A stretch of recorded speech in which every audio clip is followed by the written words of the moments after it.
Firozabad bar association चुनाव में अधिवक्ता हित के मुद्दे बने चुनाव का केंद्र। 39 प्रत्याशियों ने किया नामांकन। जिला एवं सत्र न्यायालय परिसर में वर्ष 2026-27 के लिए बार एसोसिएशन चुनाव को लेकर अधिवक्ताओं में उत्साह बढ़ गया है। अधिवक्ता हितों को लेकर होने वाले इस चुनाव में विभिन्न पदों पर कुल 39 अधिवक्ताओं ने नामांकन दाखिल किया है।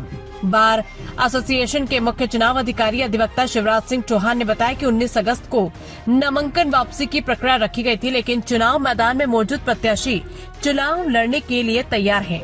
उन्होंने बताया कि अध्यक्ष पद पर 9, महामंत्री पद पर 9, सहमंत्री पद पर 6, वरिष्ठ उपाध्यक्ष पद पर 5, कोषाध्यक्ष पद पर 4 तथा कनिष्ठ उपाध्यक्ष पद पर 4 प्रत्याशियों ने नामांकन किया है। उन्होंने कहा कि चुनाव पूरी पारदर्शिता के साथ कराया जाएगा। 29 अगस्त 2026 को सुबह 9 बजे से शाम 4 बजे तक होगा मतदान। इसके बाद आवश्यक प्रक्रिया पूरी कर मतगणना और परिणाम की घोषणा की जाएगी।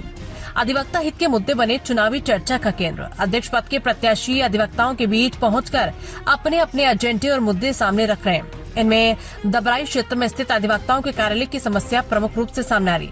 अधिवक्ताओं का कहना है कि कार्यालयों तक पहुंचने के लिए सही और सुगम रास्ते की व्यवस्था, बारिश के समय होने वाले जलभराव की समस्या का स्थायी समाधान तथा पर्याप्त पार्किंग व्यवस्था बेहद जरूरी है। इसके साथ ही अधिवक्ताओं की सुरक्षा को लेकर भी ठोस व्यवस्था की मांग उठ रही है। प्रत्याशियों का कहना है कि अधिवक्ता न्यायिक व्यवस्था का महत्वपूर्ण हिस्सा है।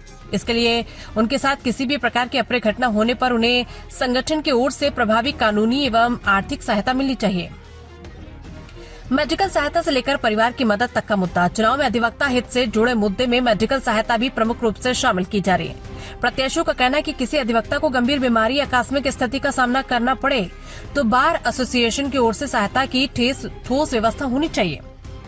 वहीं अधिवक्ता के साथ किसी दुर्घटना या गंभीर अप्रिय घटना के समय उसके परिवार को आर्थिक सहायता उपलब्ध कराना का मुद्दा भी उठाया है।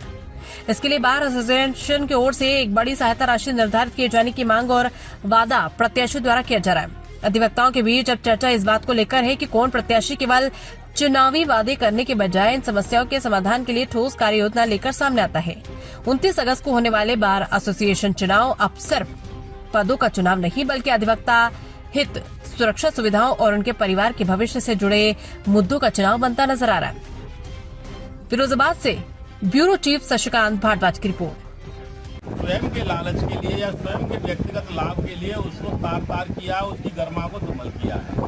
मेरा तो दलील भाई जो अभी अध्यक्ष पद पर खड़े हुए और 7-8 लोग भी अध्यक्ष पद पर खड़े हुए, मेरा सभी से निवेदन है कि कोई व्यक्ति जीतता है तो सबसे पहले वो जो पिछले अध्यक्षों द्वारा जिस तरीके के कृत किए गए उनसे हटकर एक नया कीर्तिमान स्थापित करेंगे और अधिवक्ताओं के हित की बात करते हुए अधिवक्ताओं के साथ हो रहे उत्पीड़न, अधिवक्ताओं पर लगाए जा रहे फर्जी मुकदमों की एक बुलंद आवाज उठाएंगे।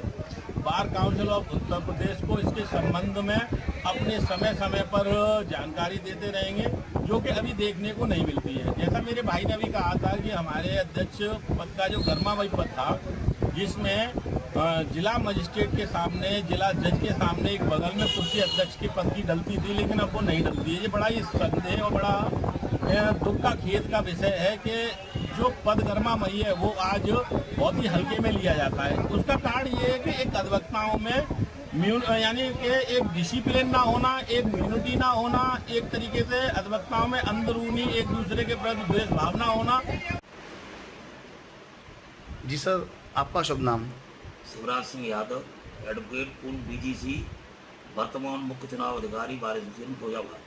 सर, चूंकि अभी एक माहौल बना हुआ है डबरई का इधर अपने स्तर में चुनाव का 2026-27 बार एसोसिएशन के, तो इसमें सर कितने लोगों की लिस्ट में फाइल हुए हैं लोग, किस किस पद पर हैं? ये अध्यक्ष पद के लिए हमारे यहाँ 9 प्रत्याशी हैं और महासचिव के लिए भी 9 प्रत्याशी हैं और सह सचिव के लिए 6 हैं और वरिष्ठ उपाध्यक्ष के लिए 5 और कोषाध्यक्ष के लिए 4 और कनिष्ठ उपाध्यक्ष के लिए 4 है। कुल मिला के 39 प्रत्याशी मैदान में है। आज दिनांक 19/8/26 को हमारे यहाँ नाम वापसी की तिथि घोषित थी।